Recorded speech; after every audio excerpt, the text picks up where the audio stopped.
Hi, welcome to Lake Austin Spa Resort. I'm Tricia Shari, and joining me today is my friend Barbara Wise, and she's with Crescent Gardens and also the author of Container Gardening in All Seasons.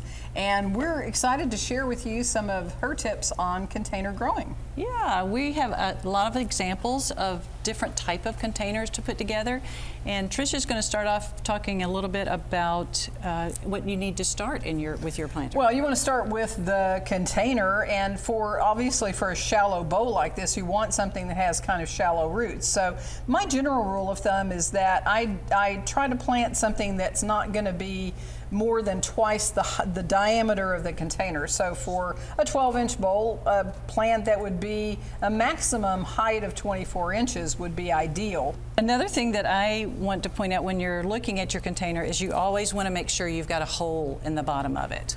And they have to have drainage. They have to have drainage. Now you do a pretty clever thing with your planters. You want to tell them about that? I use vinyl screening, so not the metal, but the vinyl screening, and this keeps the soil in and it keeps bugs out. So I put that in before I plant up the pots. And then I don't do any kind of,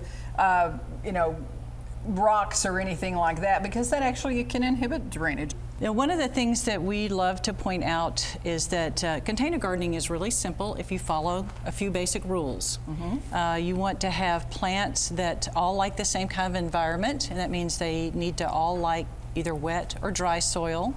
And you also want them to like the same kind of sun conditions. And the same kind of fertilization needs too. That's a good point. You know, they just need to live harmoniously together. There are a couple of other fun little rules that not rules, but guidelines that I like to point out. And when you're putting your containers together, one of the things that people hear a lot about is the thriller, filler, spiller. And you want to explain to them what thriller, filler, spiller? I think that just makes for a real cohesive pot. If you have something that's big and showy, that's blooming, that can be your thriller. And then your spiller is something that's going to hang over and kind of soften the sides of a container. So like the ice plants or the prostrate rosemary will do that, have that function. And then the filler is just going to kind of fill in and keep it colorful and nice and full and lush. So, but I think, your point about combining textures is very important too.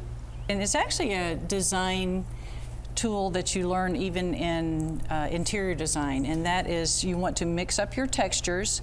So for an example would be in this planter you've got long thin chives, and then you've got the heavy leaf of the begonia, but you also you want to mix up your textures, but you want to echo your colors.